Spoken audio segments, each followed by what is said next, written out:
It's Circle Back, episode number 4, where we recap the last week in gambling Twitter. We got a huge story for this week. Rob Pizzola here, Jeff Feinberg, Zach Phillips behind the glass, and Isaac Rose Berman to my left. If you don't know this man, follow him on Twitter at RoundRobin42. But we have an interview coming up with him on Circles Off. Set your notifications for this week, Thursday, 4 p.m. Eastern Time.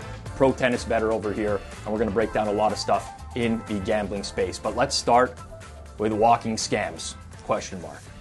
Taylor Mathis has been covered on this program many times before.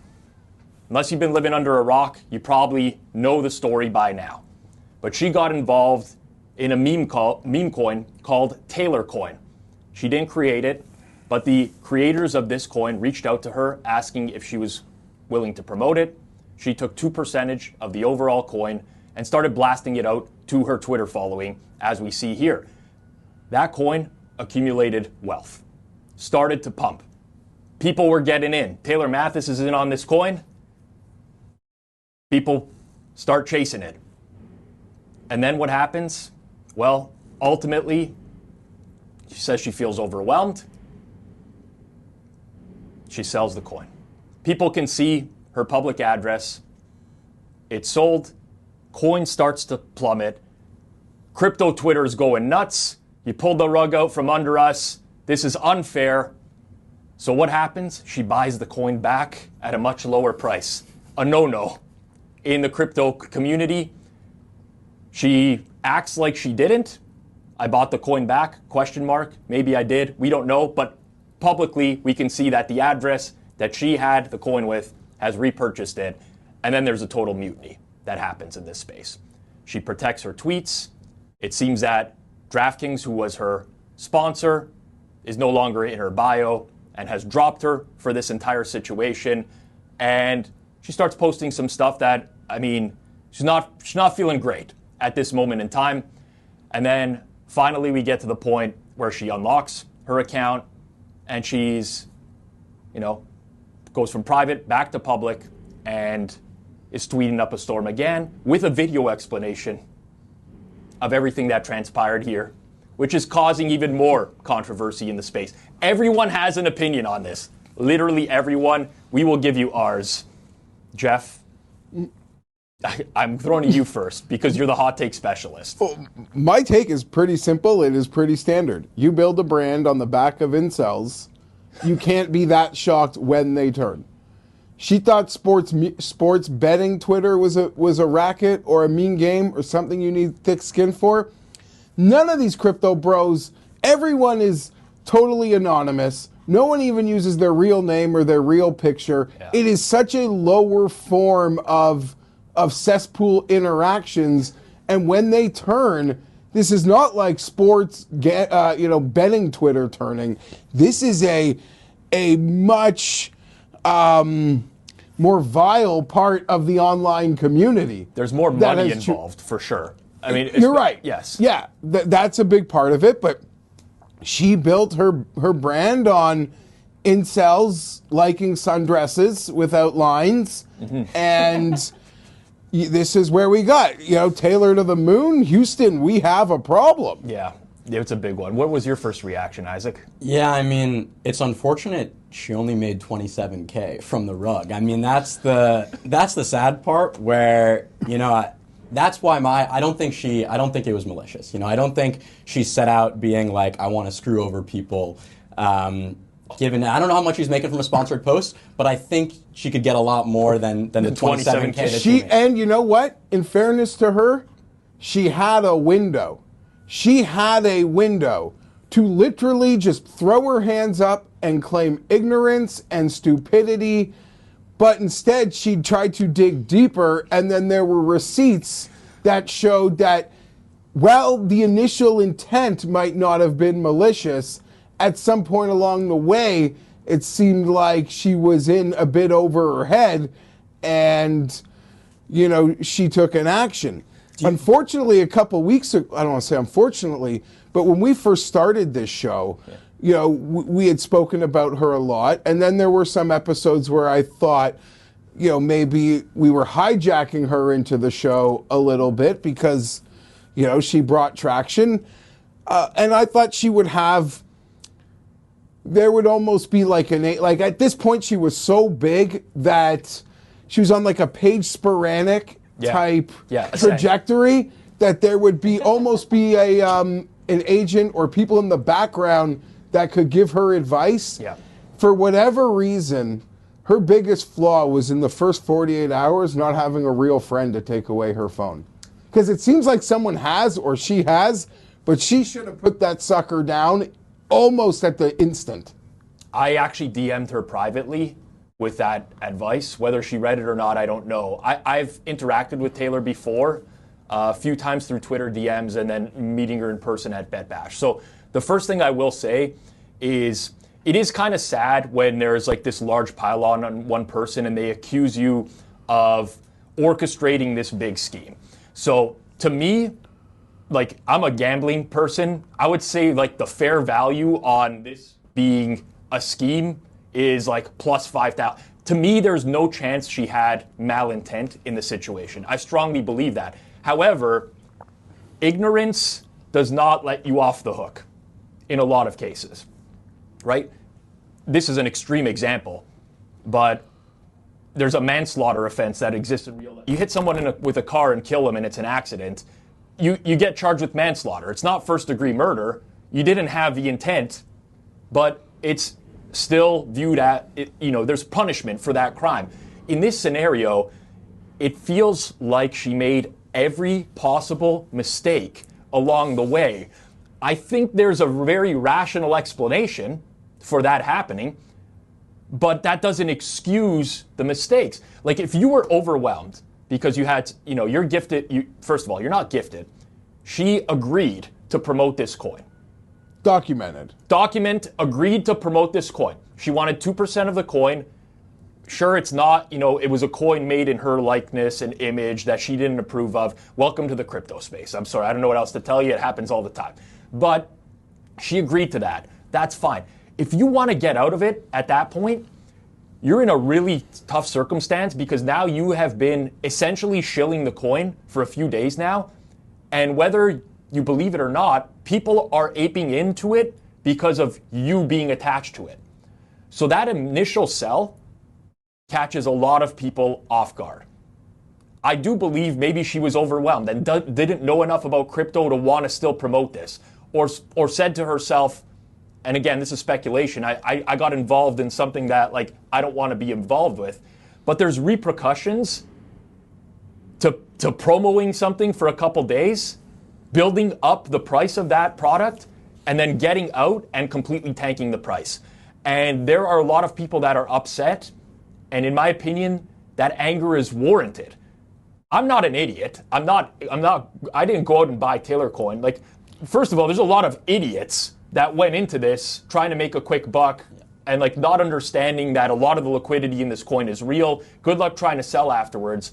That's a different conversation.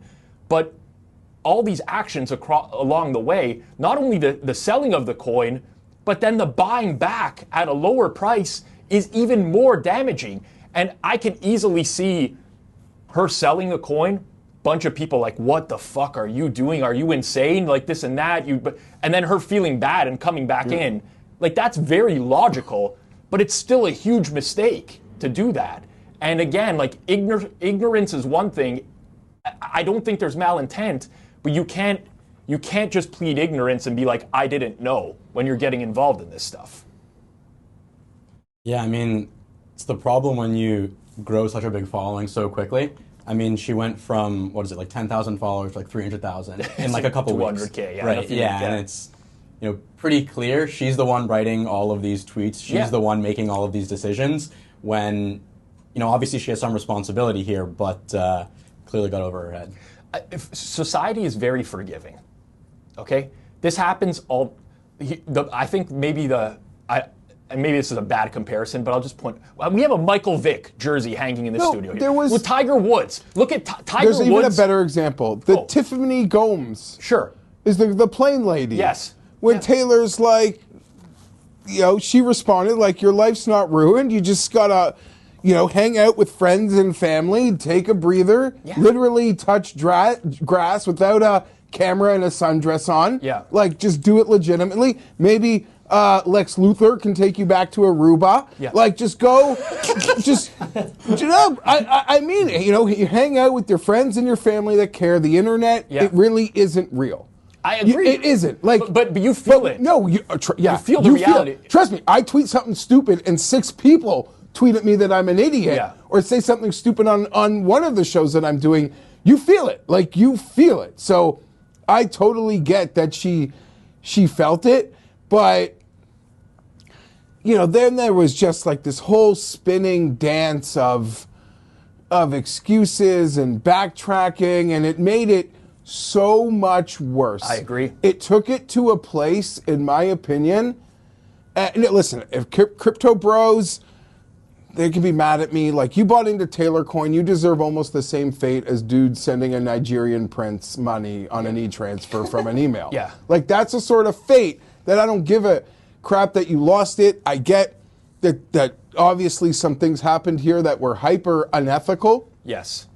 But the most, in my opinion, the place where this took the darkest and the grossest turn is when, in the middle of her like singing and dancing and not digging up, as we would call it, she went to like an absolutely no-go territory that is very serious.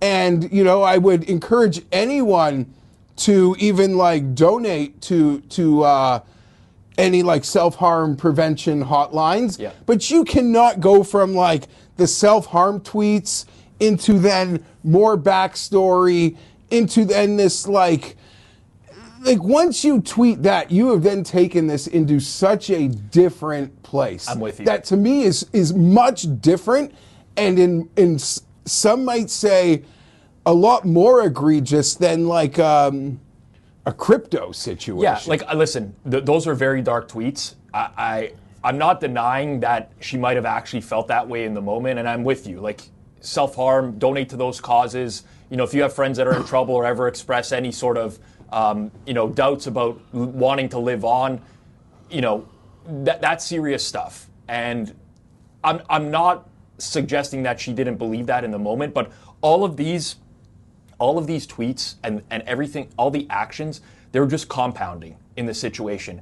And it seemed like every single time she tried to get out ahead of something or like or react to it, it actually just made things worse and worse and worse, and just turned more and more people against her in the process, to the point where you got like fucking Dave Portnoy now tweeting about you, like and awful announcing, right? Like, yes. People now writing stories about this situation that converges in some ways to some people sports betting and crypto. So it's a very and a pretty face. So it's a very easy story that to tell that can land. I'm not saying like viral or mainstream in our little bubble, sure, but that can like hit a corner of mainstream when, you know, a pretty face like that gets caught up in something like she got caught up in. Well, she puts out a video that is recapping the situation from her perspective, trying to explain this is what happened.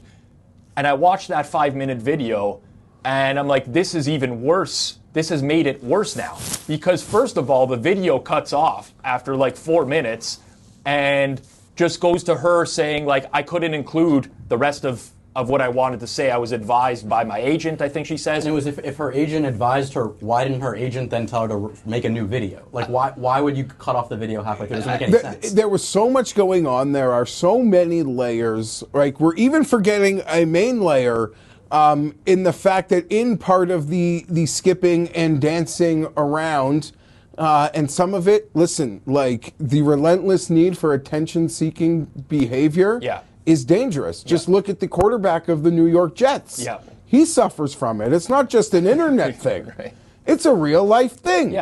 But, you know, her whole thing, and you don't know what's true and what's not. And like you said, you want nothing but the best, really, for anyone. And if the dark passenger is real, and if someone is suffering from the dark passenger, absolutely you want them to get help and use resources, both friends and family and real ones, to get it. But it just comes in this malaise of like, I've been hacked. My cloud's been hacked. They have information about my family. I know, that makes it like even... And then you do videos and you don't address like the most serious allegations of extortion that you put forth. Yeah. None of us have put that forth. You put it forth. Yeah. So it is impossible. And listen, and she probably got lost in her own mistellings. Yeah. Because it's hard to keep up with a web once Tweets the web deleted gets along going. the way. Like all these things make you question things even more. Like, where the hell did this come from? Extortion? Like, and when you put that out there, what's the natural reaction for someone who's been blaming you for the whole situation? They want proof. Yeah. People want proof. You can't just put that out in there. If someone got your personal information and hacked you and has private stuff of both you or your family, then it's like, whoa, was threatening you to sell. Then it's like, okay, the hounds are off. Yeah. Just give us a shred of something here to corroborate something like that. It's all just, it was very heavy and light simultaneously. And then at some moments it got like really heavy. But at the same time, I would think that the 99.9% of the people who are messaging her were just like the sports gambling Twitter folk who were enjoying the shit show. They weren't affected in any way. They weren't the people who probably even got the losing end of crypto. That I agree 100%. So I'm definitely in the minority here, but I actually felt really bad for her in the early going. Because so many people just piled on, and I don't like victim shaming. This is not what it's supposed to be. But I agree with Jeff. Like when you portray your brand in one way and you lean into walking bets and like you really lean into it, you start responding to people who are tweeting about. And not only that, when you say you want to be taken seriously, I'm more than my walking bets, and then your follow-up tweets are like, "Hey, Sports Illustrated, how about me in the bikini?" And that's cool. Like you play to what you got. Agreed. Like, God gave you something, you work it. But those previous decisions have made this situation so much worse. Well, it's harder to feel sympathy in some of it. Exactly. Like, people do not feel sympathetic, and which no one has the right to like be harassed. I get like Twitter is a community. I just mean like she went. She had the DraftKings partnership. She's on the freaking turf at MetLife watching Monday Night Football. Yeah. Right? And we mentioned that like she's getting harassed. They're like people who are just jealous of her having this access now. No one has the right to harass you for those sorts of things, but it just I don't know. I don't want to say something that's going to like make it seem like I'm condoning the harassment. It just seems you like understand why it's she's happening. Flipped so many coins and they've all gone against her. It seems like here when a week ago she had the world in her hands. Yeah. She had the world in her hands. In a year from now, she'll have it in her hands. Maybe she will, but at the same time, Rob, let's not die. Like somebody who like works, who has to book hostesses at a nice restaurant in town. Yeah. They tell you like they go to work and pull out 15 Taylor Mathises and tell them to put on a dress and walk and give pics. There's no intellectual property with a walking in a pretty dress. Mm-hmm. And there's no shortage of people who can do what she can do. So she's, there's an expendability to her. Yeah. Or there's a next man up. There's girls who have seen probably what's happened in the last 2 months and have gone sundress shopping and asked their boyfriend to teach them what minus 130 means. Yeah. And that'd be a step up because they're given lines. Right. The interesting thing to me is just how quickly, in my opinion, she went from this positive sentiment to everyone rooting for failure. That's life. That's how it works. I don't disagree. But the amount of victory lapping that was happening around this entire... I'm a sports bettor by trade. I make my money betting on sports. And I am conditioned to think probabilistically about everything. And I just take a step back and I'm viewing the whole situation. And I'm just thinking about it probabilistically. It seems very clear to me that she got into something that she was originally excited about. Eventually that excitement wavered. for whatever reason, I think probabilistically, the most likely scenario, if you've ever been on crypto Twitter, which I was day trading for a couple years, and I was heavily involved in crypto Twitter. It is, like you said, Jeff, the biggest fucking cesspool on the planet.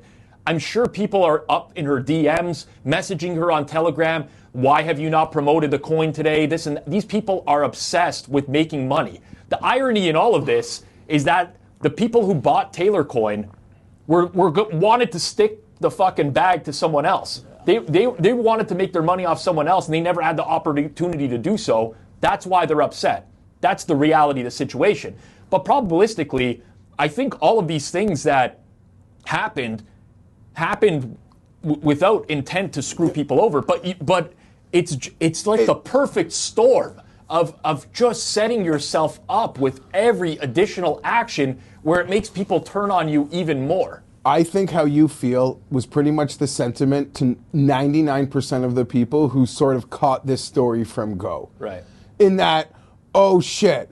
Like any group chat, or you talking with any friend about it, your first instinct as she pockets 27K, when we have some concept of what her Twitter was worth a week ago, what a single tweet from her is worth a week ago, and we're like, well, she clearly had no, she thought she was smarter than she was, and she got caught up in something, and then our all first reaction was, I feel a little bad. Like she got caught up in something she doesn't really know.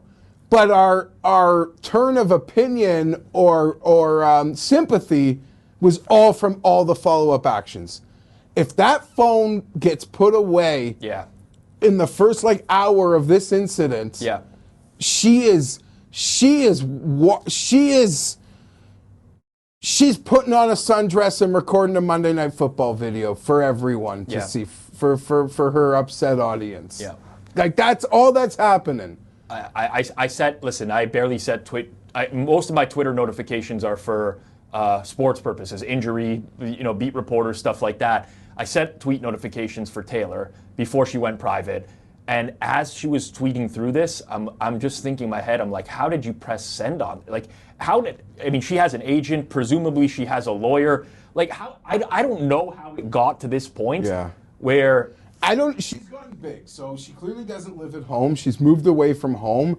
But my first instinct was this is just a girl in her, I don't know where I'm just saying in her New York apartment. No, I think Midwest. I know she's from Iowa, but I'm just saying she needs her she just needs her real life friends right now to step in. Rob, if I have gotten into, luckily before this show existed, I didn't do anything like this, I didn't run any grifts, but I did some dumb things on Twitter. Not you could cancel me for, but just some fights or battles that I regret. Yeah. And in those moments, I have real life friends, even probably you. I know my boy Pat Mayo, who's really good at the internet, was now's the time to chill, buddy. Yeah. It's over. Yeah. Drop it. And you take some advice. So it's hard. She might have tried to drop it. And that phone just sits there, and you can't put it away. But she just made it so much worse time and time again. Now we're here, and it's low-hanging fruit. It's low-hanging fruit because it's, no offense, to now all of us, it's just oh, this is the internet. This is my entertainment. This is my sitcom. Mm-hmm. Us and people like Kanish. People are getting entertainment value. This is now how people are reacting. The tweets there was some hilarious, I'm going to call, the bird magic, or that might have been something else. But nonetheless, this is just a level of entertainment. There are dudes at their cubicles, this is just their morning reads. Well, the Larry Bird versus Magic. Was it Bird versus Jordan? Bird versus Magic? Bird versus Magic. It was Bird Magic. Lucy Burdge was the original, quote-unquote, inventor of the walking bets. She was the first person to do it, where she walked out, gave picks. Taylor then took that, ran with it, and they had a beef, walked with it, I should say. No, sorry. I think we're giving Lucy a lot of credit. Well, she did it first. She trademarked it, I think. Did she trademark it? But I'm just saying, the concept of just being outdoors, walking, giving picks. Well, yeah. Yeah, I mean, listen, it would Yes, be... she invented putting toppings on a pizza. Congratulations, Lucy. Listen, I understand Lucy's perspective when you feel like here's an example. We do Circle Back right now, right? Let's say another media outlet came out and started doing this exact same show. Yeah. They're within their right to do so. I would be bitter. I'd be like, what the fuck is that? We're doing that, but like we don't have the proprietary rights to talking about other people's tweets. Yes. There's nothing that, right? It's just a concept, so sure. But she went after Taylor because she says, I mean, I've been here the whole time and also tried to warn all of you. Someone said, you warned us that she was a crypto scammer. She said, yeah, that she'll rob you. Yeah, I did, pretty much. I mean, she didn't rob me. Like, she didn't rob you. Right? Like, who bought Taylor coin? Yeah. Like, I actually have yet to meet someone who's bought Taylor coin.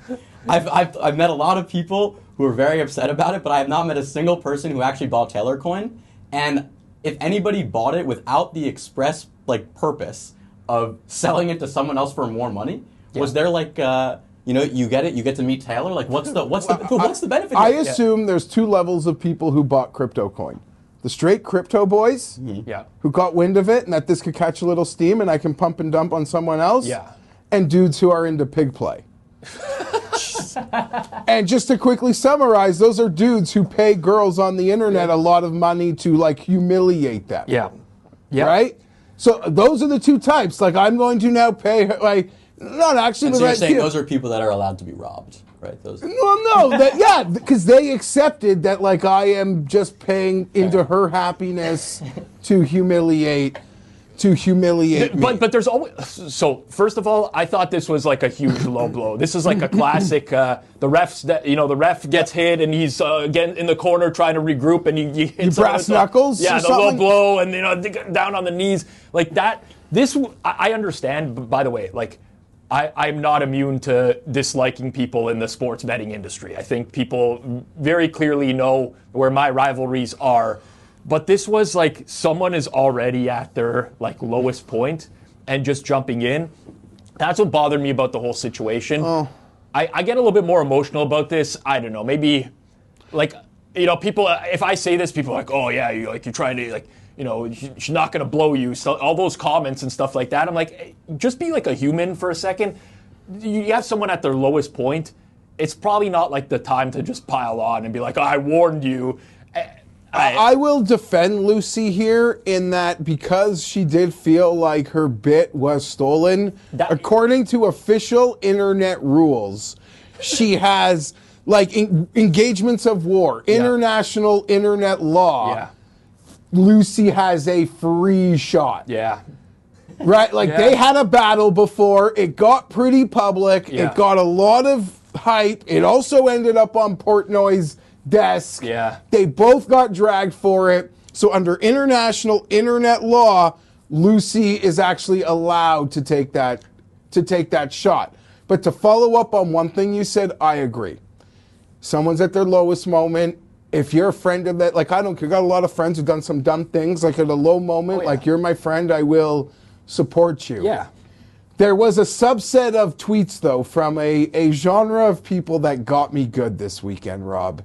It was you took a picture with me at Bet Bash, and now I'm here to simp for you in your low moment. Hopefully I see you at Bet Bash again, and you'll remember that I was nice to you on Twitter. It was essentially, thanks for being the first pretty girl I've taken a picture with forever, so I will not say anything, you get a free pass from me. Yeah, listen, I'll be just completely honest with you. Taylor's looks, they don't make a difference for me in this. I would have done this for anyone.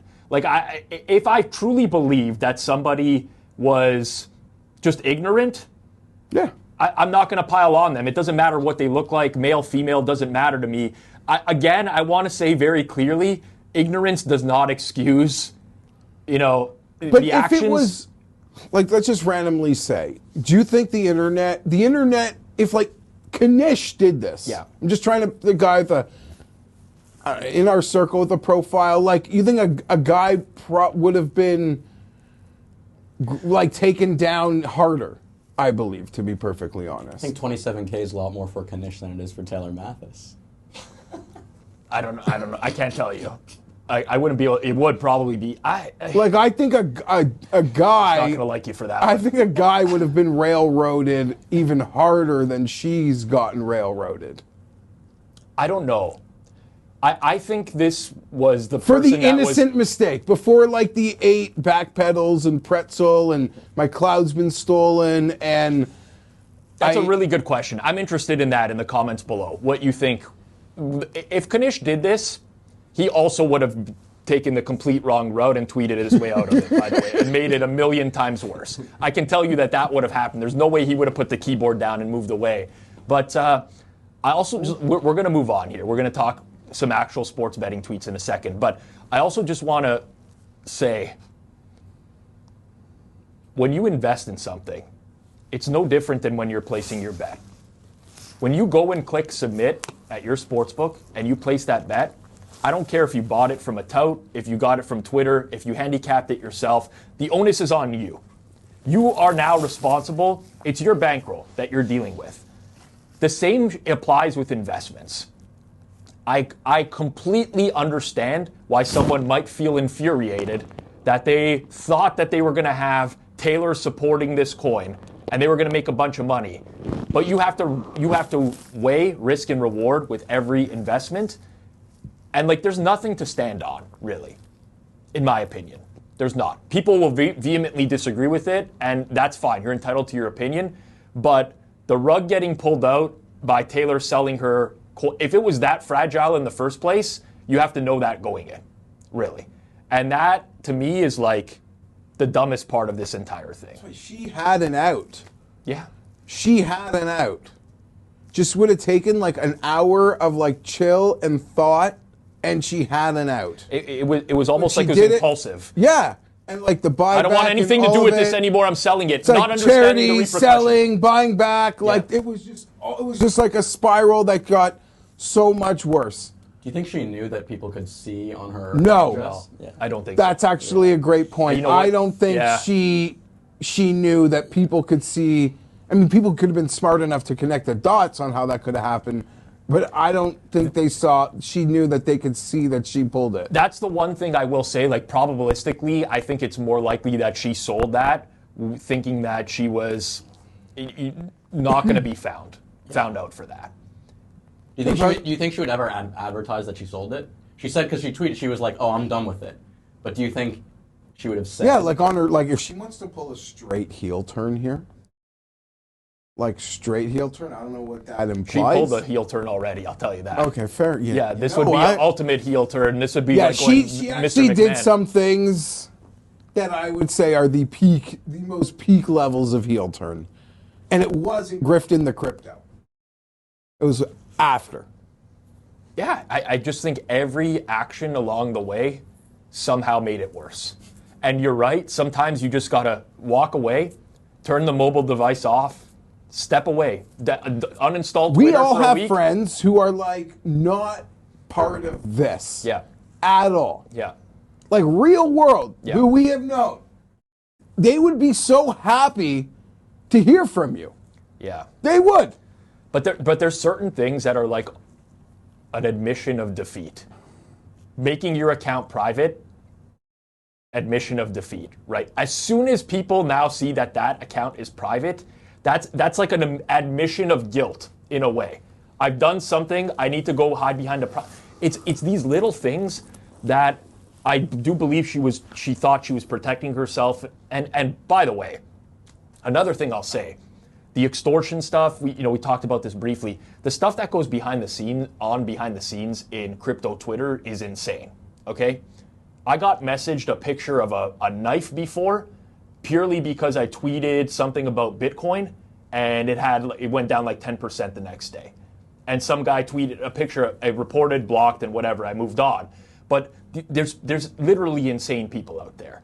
And I would not put it past someone to have given her a really bad... on a good day. Yes. On a good day, without a crypto scandal. Yeah.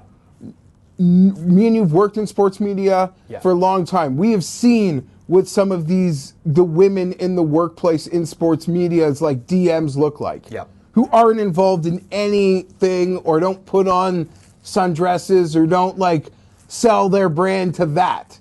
It is like horrifying, and no one you know, your mom, your sister, your cousin should like have to experience that level of online harassment. Yep. So before this, I have great sympathy for the types of disgusting, vile things that would show up in all of her comments. Right. You know, I might have my... Oh, yeah. Dude, it was... There was right? some stuff So in there. now, and then you add into like the crypto boys, so there is... Well, yeah, I don't know. well, we're going to segue. I'll tell you who's not going to run off with your money, Jeff. That's Pinnacle Sportsbook. They've been in business for the past 25 years for a reason, very well trusted in the space. Fair betting limits for everyone. Find out what pros have known for the past 25 years. Pinnacle is where the best bettors play. You can sign up by going over to pinnacle.com/hammer. You must be 19 plus, not available in the US. And as always, please play responsibly. Scammers Paradise, aka DubClub. I don't know much about DubClub here, but it's picking up a lot of steam. Prop Dude, the creators of DubClub Win should be arrested. Joey Isaacs, who was previously on Circles Off. Why? It's a great app. Great for platforming scam artists, check mark. So is Twitter, Instagram, fair point. The list is endless. Move on. Jeff Benson from Circa Sportsbook. Play on Jeff Rosa joining DubClub as well. Jeff Rosa, college basketball handicapper, young kid. Benson, huge announcement. Please join my DubClub for $30 a month for my Survivor picks for the rest of the season. That was after he won one Survivor pick. Prices are low and affordable. Going to be putting a lot into this. I like Jeff a lot. I think he has some very, very clever tweets. What do you know about DubClub? I know that anybody can basically sign up. Okay. You can market yourself. I actually haven't used it, so I don't know. You know, obviously with Betstamp, you can't delete your plays. Right. With Picket, you can kind of hide it. I don't know Yeah. on DubClub whether you can do that, but my understanding is there's some level of you can kind of tailor what exactly people see. Yeah. I don't have a clue. I know that I've ignored at least like 2 to 3 DMs. That's where I was gonna go from with this, DubClub, but So you're getting DM'd. after reading one sentence, like, listen, everyone's got a price. I'm sure there's a price. You know, Taylor had a price. Yep. That I like would annoyingly spam my feed with. DubClub ain't offering that price. You're DubClub followed Jack. us on Circles Off Twitter, though the guy who started it, I think, messaged us. he followed us the other day on just on Twitter. Just so give they're- us a follow. Yeah. I mean, they're going after sophisticated squares like Jeff over Yeah, here exactly. to get on the platform. I've gotten numerous. I've never actually looked into DubClub. I should probably. I've gotten numerous messages from them in order to join. Felt very much like some sort of scheme that was going on when they joined. But to be fair, I listen. Prop Dude is on the side of like angry, sharp Twitter guy that hates the world and hates everything to do with it. No, but he's more of like the DubClubs and anything like DubClub, and Yes. there's a lot worse than DubClub. Prop Dude will, that's who he goes after. Yes. So I'm not defending DubClub at all, but I'll say there are some people who are totally anti all tout. Yes. Right? Like anybody who sells picks, Yes. necessarily they're a scammer. Yeah. I don't think that's the case. I mean, I think particularly with how the landscape is with limiting, there's a legitimate business reason for some people who are winning bettors to give out picks. Do I think the vast majority of people on DubClub are winning bettors? No. Yeah.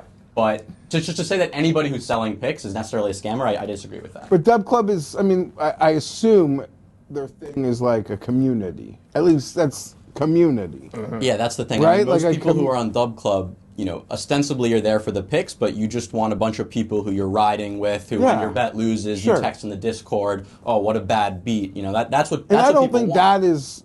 that is horrible. And maybe I'm not It's actually totally a good business plan. It depends on a lot of these depends on what your ethics or morals are. If I was starting a business in the bet tracking space to make purely to make money, our business model wouldn't be like Betstamps. We wouldn't be going after the sharper audience. It would be more of the recreationals, build a community, stuff like that. I do think even Betstamp has to own a little bit of like the legitimizing of bettors that aren't very good. And I think that's happening a lot now in the space. Like that guy, Jeff Rosa, is an example, right? I came across that guy like, I don't know, 1 or 2 months in the college basketball season. Had a very good college basketball year betting for one season. I follow that guy's tweets pretty regularly, and I would say, I'm not booking bets, but I would say that if I was a licensed bookmaker, I would very happily take that guy's bets. But most people pick up on these like 1-year streaks, and once that happens, you're set. It's like the guys who win like Circa Millions or Westgate Super Contest, and they have a fluke year. Oh yeah, who are you talking about there? They're selling picks for life. I'm not talking Fezzik. That's not where I was going. I was actually not going there. There's like the mad Russian guy or whatever that I've seen before, and they're selling picks for life, and that's happening in the space. 1/5 place in the Super Contest. I mean, you turn into a side hustle, and of course could end up thinking this is your real job, and then could end up to you sending weekly paragraph tweets saying like, "Man, shit's hard." I should know who you're referring to, but it's not coming to me. Do you care to say? No. Okay. That sounds so familiar. So now I feel bad because now I feel like I need a. Now I'm calling someone out. No, but I get it. I get it. That's the space now, and DubClub is just going to be like another platform for, like Prop Dude says, great platform for scam artists. The problem is most of these people don't even really know that they're scammers. For one, they actually think that they're going to win in the long. They have a great season. They think they figured it out. Like someone has an amazing NFL year. It's like, well, you know what? You could actually just, if you were really good, you could bet NFL and you would make a lot more money than touting the picks. That's the reality of that market. But there's so many apps that are like this now, and it's not a surprise. There's just like, there's a desire for community in the space, and the vast majority of people can't tell the difference between a winning bettor and a losing bettor. But I think also the problem here comes in that the platform and what Isaac said, I agree with, and I think there's no issue with that. But, like, I mean, let's call it what it is. Like, Jeff Rose is losing better. He's not going to win. Well, why is he charging? Probabilistically, he most likely is. I can never say with certainty, but yes. Yeah, okay, that's fair. Yeah. But as for, like, yeah, the guy, he's charging $30 for these leans. Like, not even plays, leans. Leans included. Like, he's going to be a losing bettor, and he's charging for leans. That's where it's like, where that's the scam. Like, that's what I agree with Prop Dude out of. I think the community is fine, but that's where it gets ridiculous. The marketing and advertising, right? If you're marketing yourself, you're saying, I'm a winning bettor. If you tell my picks, you're going to win, when in reality, you're a long-term loser. That's pretty unethical. Yeah. Oh, 100%. But we can understand why it happens. Of course. And definitely, and the what do you set the line on number of DubClub subscribers that Jeff Rosa has? Well, I wouldn't even be able to tell you. I wouldn't be comfortable saying that. But like, he's got what like 20K followers on Twitter, something like that. What's the conversion rate of Twitter followers to DubClub subscribers? Maybe I should get in on this. He seems to have a very engaged following. It is it's a platform that's going to make money, for one, because there's an inherent appetite for this in the space. It's definitely going to elevate people who don't win and make it look like these people win. That's the betting space at its core right now. Where there's money, people are taking advantage. That's it, period. And that's going to happen in any space. It just happens to be the betting space right now. But if there's a gap in market where you can make money, throw the fucking ethics and morals out the window. People don't give a shit. They don't give a shit that they're bringing on a bunch of scammers onto the platform. As long as they're making money, that's it. That's space. I mean, that's a lot of how the world works. And I think maybe sometimes I'm in the minority there. And that's it, really. That's it. Always Betting Podcast. Our friends Pisky and Godfather. I was out actually at a Leaf game with them a few weeks ago. by the way, 2 Montreal Canadiens fans in a box at a Leaf game cheering against the Leafs. Wanted to push these guys over the balcony. I didn't. I don't really want to harm them for real. But anyways, poor Jamie is what they tweet. And they post a chat. This is the second week in a row where we've had an interaction with customer service at a sportsbook. Zach, what sportsbook was this? I think it was Fitzdares. Okay. They deposit $2,500 into a sportsbook and make one bet, limited to $10 after that one bet, asking about what their max bets are on sides. Sportsbook won't answer. Limits are not that simple. They vary for each individual bet. Important information here. What was the first bet? Because I'm not defending sportsbooks that limit. It's a reality of the business. They're for-profit companies. If you're a winning bettor, they usually don't want your action. Yeah.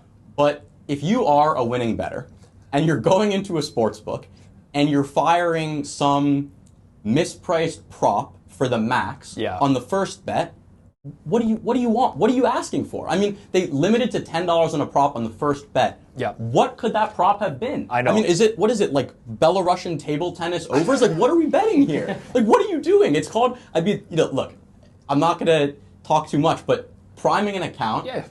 You go in, you bet, the Yankees. Yeah. You bet the home team. You bet the Leafs. Yep. Whatever it is, you don't go in and fire some ridiculously sharp stuff, some props, some stuff that's going to steam like crazy. I mean, I don't have too much sympathy for this.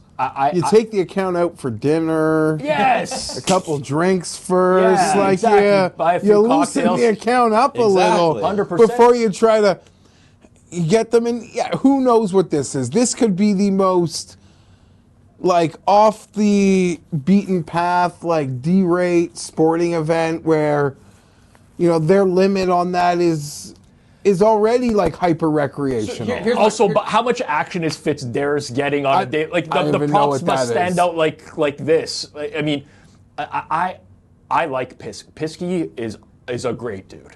He rubs people the wrong way, including Kanish, because he's sometimes too positive about the sports betting space. He's a great guy. Godfather, I think the first interaction we ever had, we were met head to head because of the episode he did of Circles Off, where Kanish said he doesn't like Pisky because he's too positive. Godfather took that personally. All that is repaired. But sports betting, as arrogant as this sounds, it is not hard to win betting on sports. I realize this sounds arrogant because 98% of people lose. They lose because they don't know how to win. And there's not enough out there. But once you figure out how to win, you're set for life. If you want to do top-down betting and you trust the market as your source of truth, you'll never lose. But there's an art to being able to scale and to being able to keep accounts.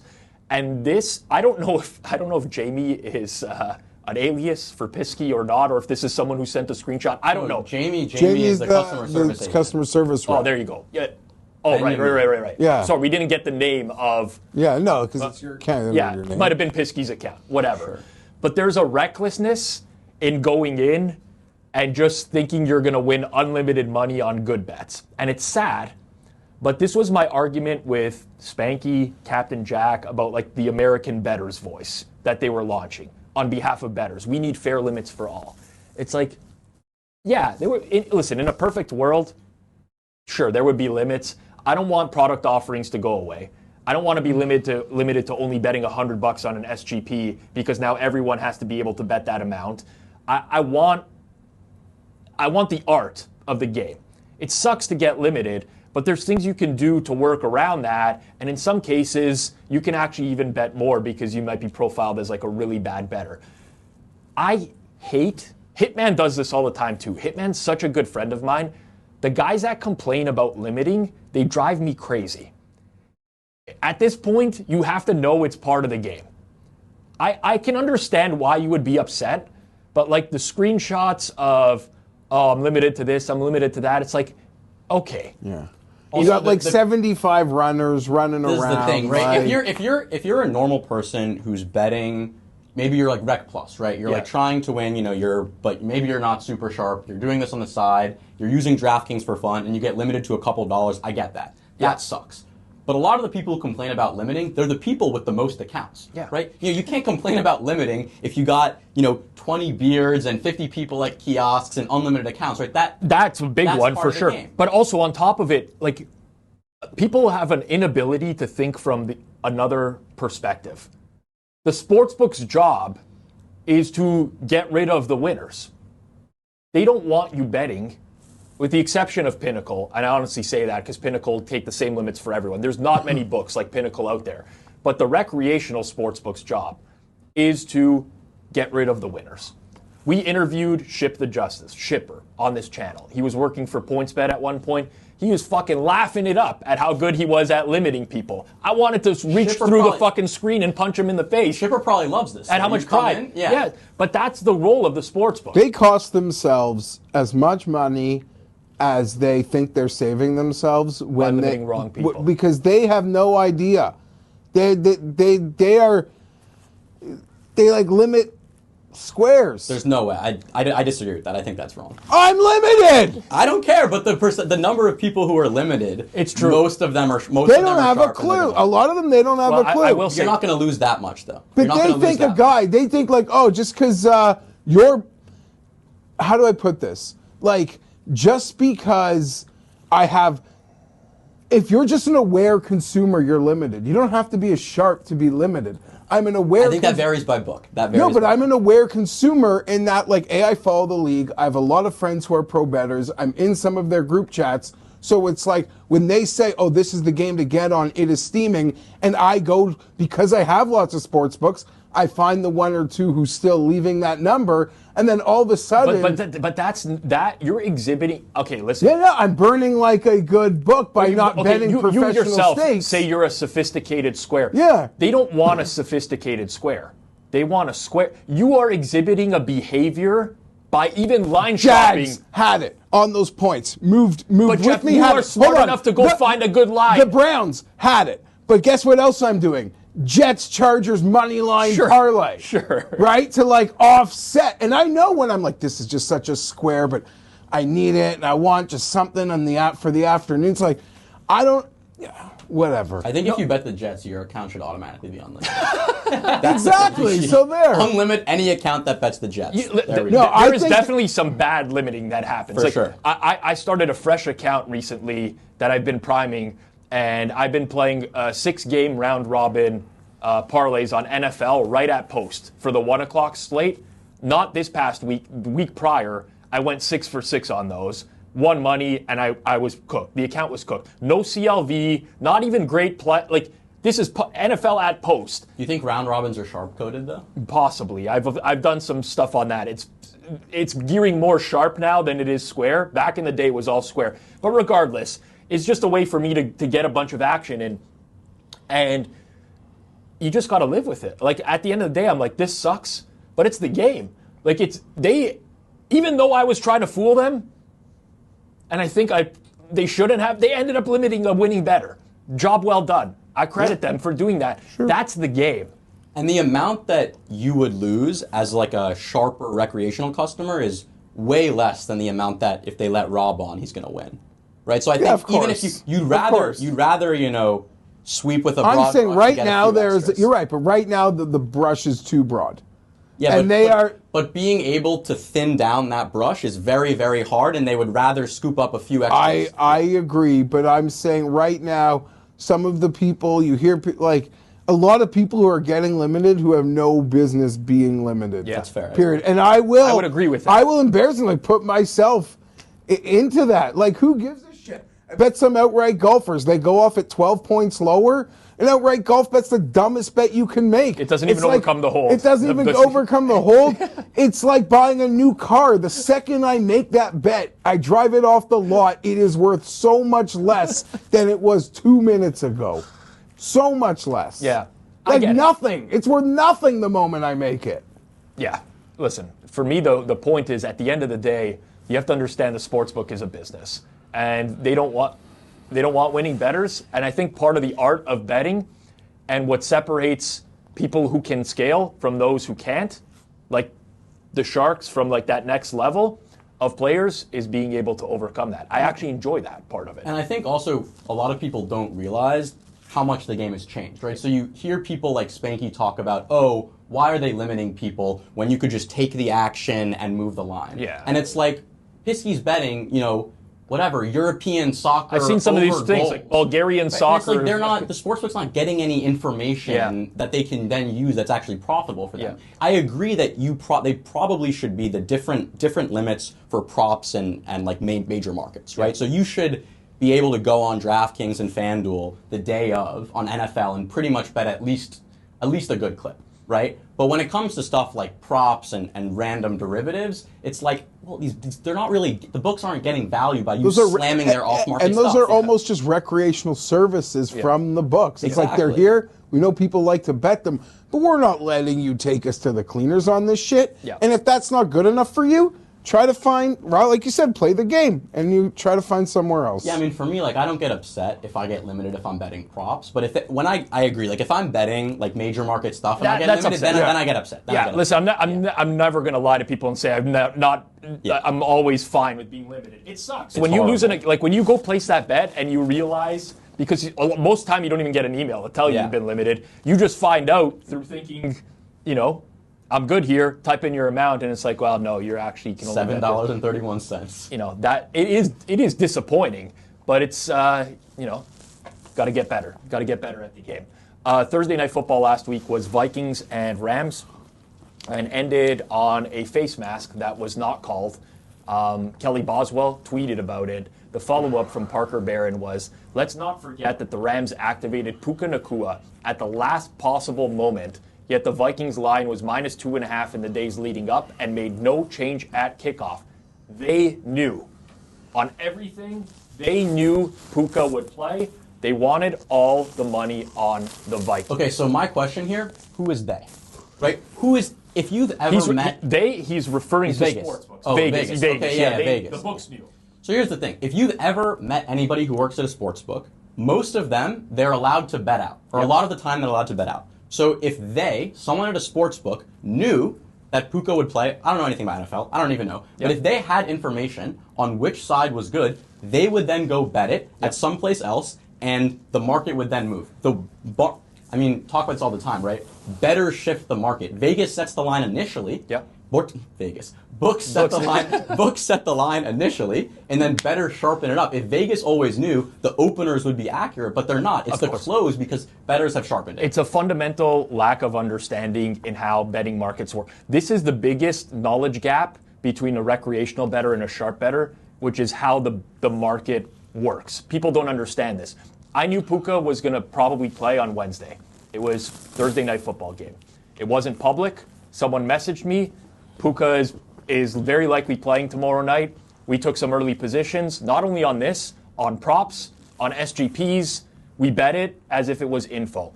All that line is saying is that bettors, with some sort of bettors, the best bettors have access to good info, especially college football. College info is paramount. They go and bet into a book like a Pinnacle, like a Circa. And these books start to be like, well, fuck, our sharp bettors are betting the Rams. The accounts that win a lot are betting on the Rams, and they hold the line at 2.5 because their best bettors are betting that. Whereas everyone else is betting elsewhere, and they don't care about that action. They're like, why are they going to care about the random person who showed up and bet $100 on the Vikings? The best bettors are betting the Rams. That's why the line is there. It's because of bettors. Bettors have access to information. It's nothing about Vegas knowing. It's just fundamentally how the betting market works. Also, the 80%, that can't be right. I don't even know where that number came from, but 80% of the money is on one side. No, it's not. I would It's also say a lot of public bettors. that reply from Parker, they know. That is just, when we were younger, that person would do like the local team radio call-in show to like complain and say something stupid. Yep. That isn't really a thing to do that much anymore. I'm sure it is. Some places, some markets, that person just takes their stupid comment to Twitter. And we have to see it. And we see it, and especially me, I get triggered by that stuff. I don't know why. It's that tweet in particular is the type of tweet that just bothers me so much, and I can't explain it, but it does. I think it's because it's just getting like perpetuated even more and more year after every mistake. I'll tell every you this. referee mistake I'll is tell you this. Vegas knew. You want to chill. You want the Parkers and stuff to go away. You better explain to all of us what that replay assist, how it works, when it works, and who it works for. Because I get they're trying to do the right thing. Yeah. More calls right as possible is always better. Yeah. But the gray area in the deployment, like, it only adds gasoline. That's true. To bros being like, what the hell? That's a problem the NFL's got to figure out, Yeah. because they're in bed with sports books, and their officiating often leads to some very questionable. And even they fix it's things, natural, yeah. and it's just like, no, that coach, if he wants it fixed, he's got to waste a challenge to fix it, or he's got to weigh the risk of wasting that challenge if he wants your bad mistake fixed. Because I had to do that an hour ago. Yeah, I think it comes down to the average rec or casual bettor looking to blame anyone but themselves for a Of loss. course. I watched fucking. Also, the amount I watched a defensive back on the Chicago Bears taunt the fucking crowd in Washington before tipping a Hail Mary up into the air. I'm not calling for like some sort of fix. That script. one was an all-timer. Like, it's just take it and move on. That's sports betting. But it's also, in the instance of that Vikings-Rams game in particular, that's a frustrating way to lose a bet. That's a frustrating way to watch a game ending without a bet. Like if you've just put 3 hours into your night and you see it end like that. Yeah. But the way that people were framing that like the Vikings were going to drive the other 80 yards, win the game. It was like a get 2% the 2-point probability. conversion was also like absurd. I know. Obviously, there was the chance for that. Yes. But people saying like that they were Yeah, it was going to happen. Yeah, that was like given with the penalty. Down 28-20. Got no timeouts. Got to go the entire length of the field. I think the estimates I had were around 2% that would have happened. So a 1 in 50. It's just that they didn't get the chance. Yeah. They didn't get the chance. But even if you didn't bet the game and you watched the game, you wanted to watch that. Of course. Neutral would have wanted to watch that. A neutral would have wanted to watch that. Just like neutrals want to hear what GRP has to say. GRP says, my formula-only picks are done for the year. I've realized I need a combination of formula and feel. And if I don't bet at least 1K on the game, who cares? He shows his sheet from the year where he's gone 10 and 11 with a big X through the entire thing, and he's moved on. GRP fascinates me. I can't get away from him. Like, even when I don't follow him, like I don't now, his tweets find a way to get into every aspect of my life. Either through the For You tab on Twitter, through Telegram, group chats on WhatsApp. This guy is everywhere. He will outpace Taylor. Right now they're tied. No. Not At even 4 close. episodes. Jeff, I'm sorry. No. Not even close. This is your worst take of all time. No, hear me out. Okay. We're on episode 4. Yep. They've both come up and more. you mean on on this the show? show. On the show. Okay. Okay, I different- believe. Yeah, sorry. I believe if someone's actually tallying on how many appearances, George will probably lead Because the league. if Taylor he's takes your gonna- advice, Well, she's yeah, going to log off. Well, yeah, well, especially if she goes on a hiatus. I would also bet money. There's no chance he's done.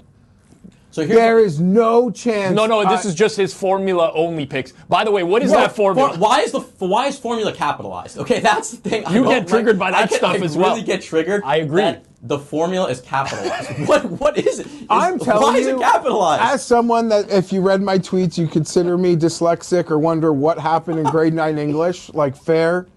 You don't use the proper Sometimes- there and there. Sometimes, but sometimes the auto that's so reliable in other things doesn't come in reliable. This is not This is an intentional No, capitalization. I'm telling. I don't know. It actually Maybe might my not be because he fat thumb doesn't is use a work. desktop. He only uses his phone. I'm telling you, crazy. Yeah. I'm bad, and the thing does no favors. You know what? I actually have a theory on this.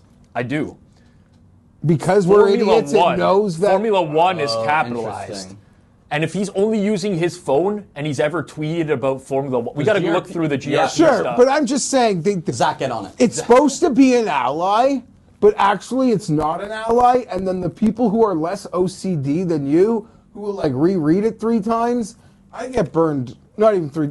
I'm just saying, I get burned all the time. But yeah, I mean, but I'm also an idiot. But small sample size. But this guy's right? gone 21 games. 21. I mean, it's like it's hard. You know, like obviously you feel it when if you go 10-0, you feel like you're hot, right? Yes. But it's so hard to understand how variance and sample sizes actually work. 10 and 11, there's nothing. It's literally nothing. There are 50-50s. I mean, the odds of even if he was winning at 60%, the odds he'd have losing it'd be what? Like I don't know, 30-35%. I mean, it's variance is crazy. I feel pretty strongly no matter what system GRP is using, whether that's the You're formula or formula and feel. Pizzola book is taking the action. I think like 10 and 11 is very likely extrapolate that to a larger sample, and that's where you're going to end up. Like, what is GRP's edge going to be in the NFL? Well, but I don't believe that he's done hooking us his formula picks. There's no way. But see, like Zach is searching through here, and formula has come up a few times in some of those tweets. It's not capitalized. No Formula One. No. I don't know. Well, now we're forensic detectiving his use of formula.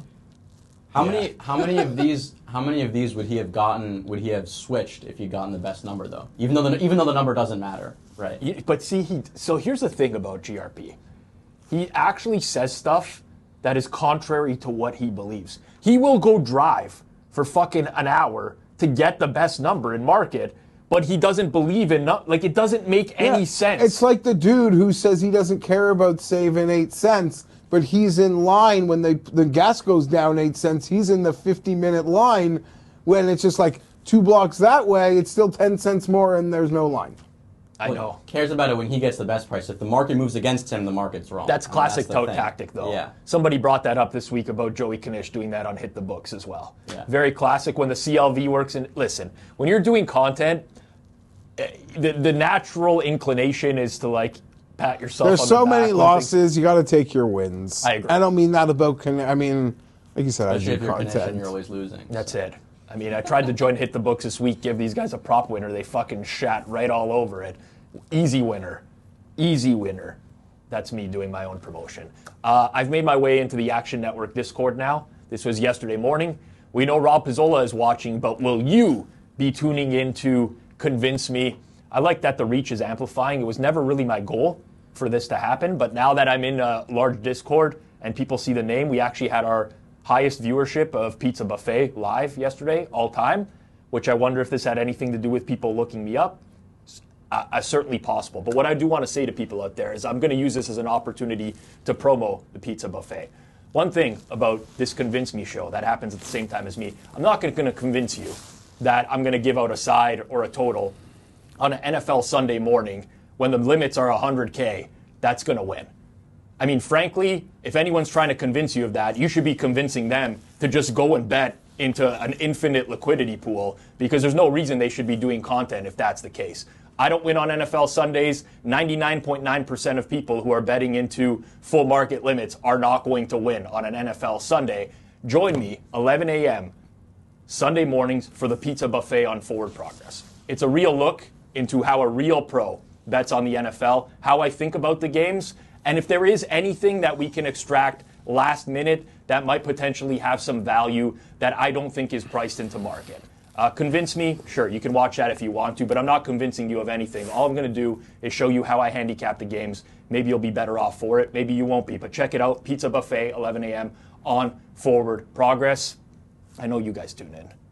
I tune in. I enjoy it. I know. I see you in the chat every now and then. No, I'm often a chatter, but I just like, I like listening, getting kept up. I don't know, I'm just with the kids or something before I abandon my family. So it's like the pre-abandon, because I'm supposed to be paying attention, but it's like in my ear. As for this, listen, I've said this. Rob Pizzola is one of the last people on earth I would want forensic detectiving my content. I mean that. Yeah, if I was in a web of mistruths and Rob Pizzola was on my case, you're it's like, I don't know who the great like TV detective is. Yep. When like that guy's on you now, like it's true. You're toast. In another life, I could have easily been like a very good detective. Yeah, I guarantee. Detective or lawyer, either one, I would have fit really nicely. Here's one of the beauties of being transparent in your content: when you are, and you live and like when you interact with your audience without hiding anything and being truthful, there's nothing that's ever going to come back on you. No one's going to come back and pinpoint something I said and be like, oh, Rob lied about this, because I don't. I think it's very important to be transparent about that. Yeah, like when you don't go on makeup having a number that never existed. Yes. And then that game won, but on the real number, and then you come on the next week and you're happy, you're congratulating yourself for not betting the fake number you said you had, but the real number, which also won, and you probably forgot that you gave a fake number. Of course. It's hard to keep up with lies in the space. That's why I don't lie when I'm doing content. I might occasionally tell a fib to my wife here or there, you know. What were you up to last night? I had 3 drinks when in reality I had 8. That happens. Yeah, like, how'd you do today in football? 50-50. About break even. Yeah. I'm pretty upfront with that too, because people can notice. Like, I'm not going to go on air when I've had a shit day and like put a smile on and tell people. Yeah, your wife can notice when you come down from the dungeon. Like, there's a vibe check. Oh, yeah. There's a mojo check. Yeah. As some say. I might undersell how much we lost in the day. But also, What's you the want to damage? undersell the wins too, because you don't want her thinking that there's like a bag or a new bathroom renovation. You know, the classic for me now is when she asks me, like, did we have a winning day? I say... I love that. But yeah, it's a business, family business. Sure. I just say, ask me at the end of the year. I'm like, yes, but how much? Ask me at the end of the year. That's it. Because it doesn't really matter. It fluctuates so you much. got your ass kicked it's like last the week, roller so what are you coaster. gonna Plus, do? I don't want to tell her we're like up this much and then it goes away in a few weeks and like that. This How happens. can it go away if you've never had more than like back-to-back losing weeks, though?